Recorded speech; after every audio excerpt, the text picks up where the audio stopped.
Every month when I start the energy report I get a vision for the month's energy, and for August I see snowy white diapers hanging on a clothesline. Now if you used cloth diapers on your babies, as I did, you know that they aren't snowy white when you hang them up. They are all stained and blotchy, but after a few hours in the sun they become bright white. So, no matter what July dished up, August's energy can make it beautifully clear and bright, but you may have to sit out in the sun for a while, and that doesn't mean get a suntan, it means to spend some time shining your light.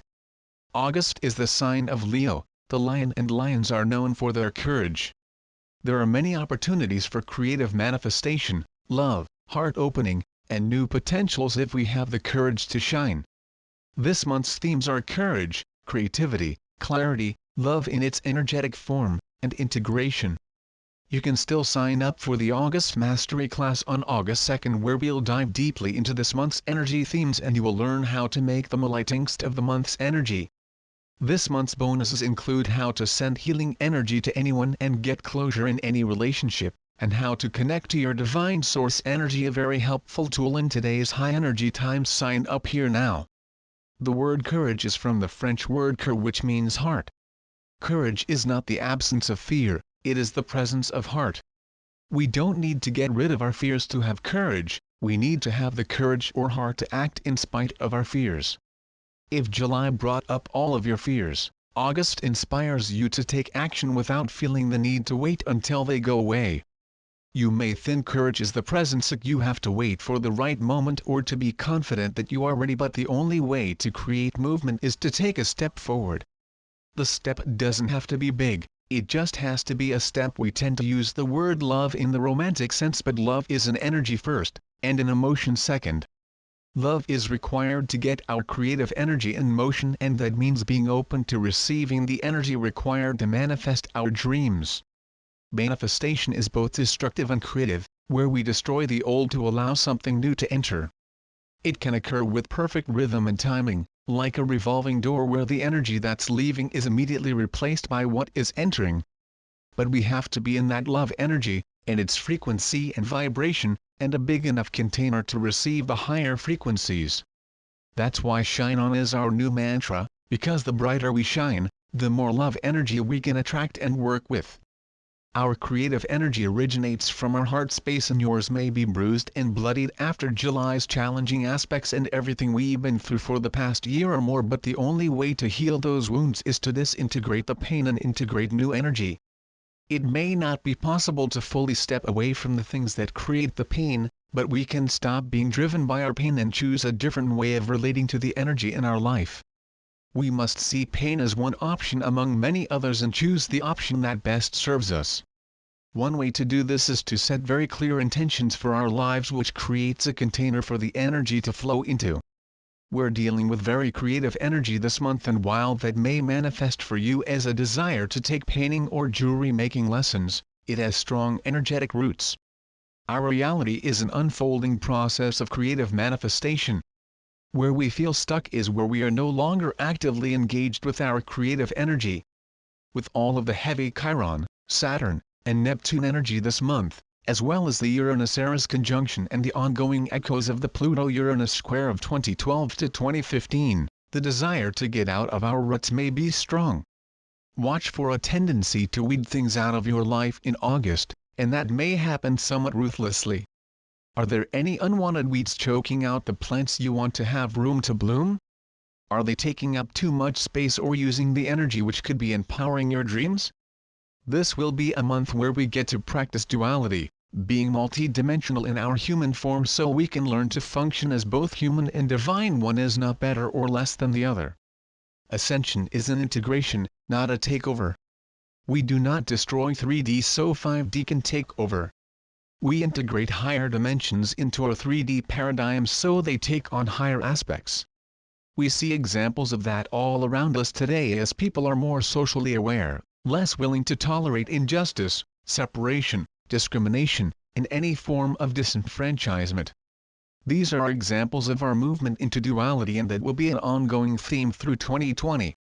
Psychedelic when we have some stellar astro aspects in August, starting with the new moon on the 2nd, which is also the date Mars moves out of Scorpio finally and into Sagittarius.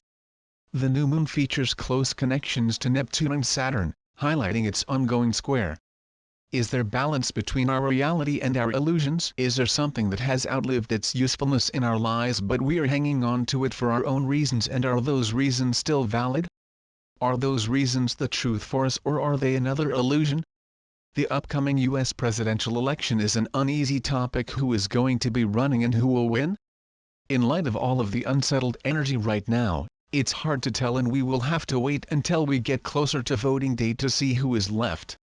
Anything is possible right now, and the best we can do is hold our intention for the highest outcome for everyone in the situation.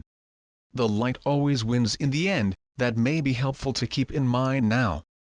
The full moon on August 18th is almost an eclipse, and it's at 25 degrees of Aquarius, which is a repeat of the last few months of full moons at this degree.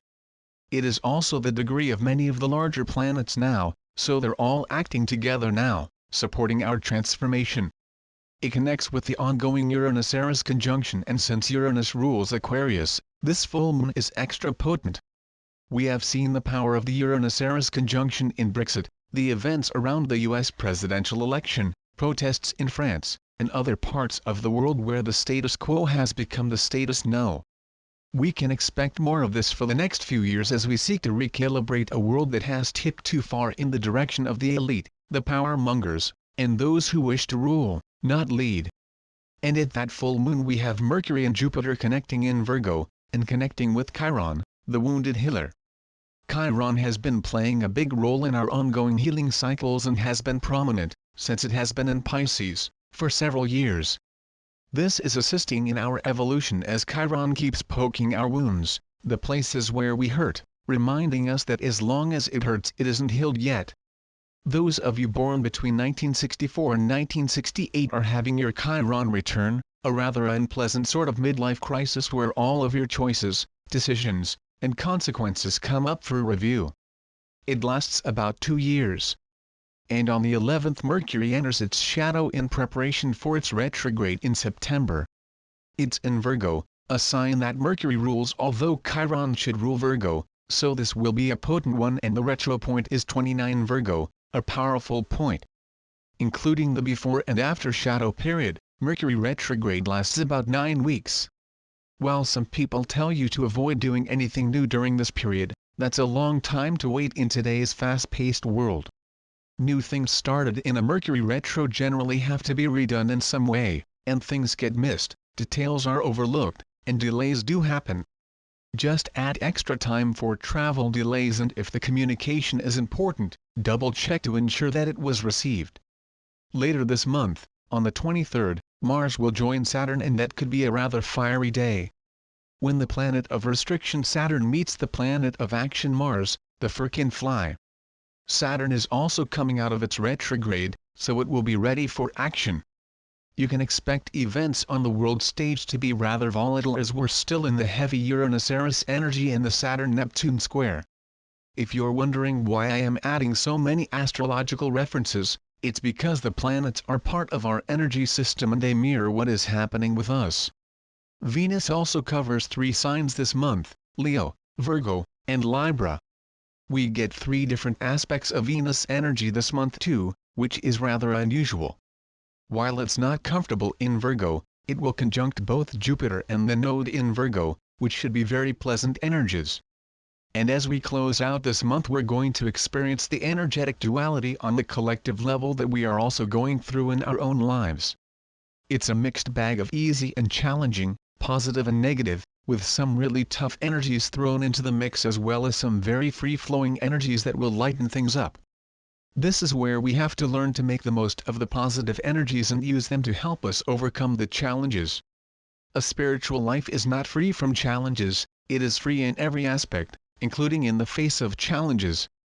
And we are winding up phase 1 of our new spiritual awakening cycle as we have the final days of Jupiter in Virgo this month, and next month Jupiter heads into Libra for 12 months.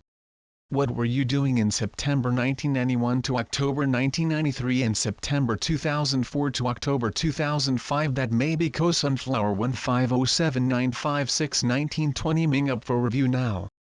If you're ready to shine, August will be a welcome relief from the energies we have had so far this year. So let's shine on, get back in the saddle, and have a fantastic month.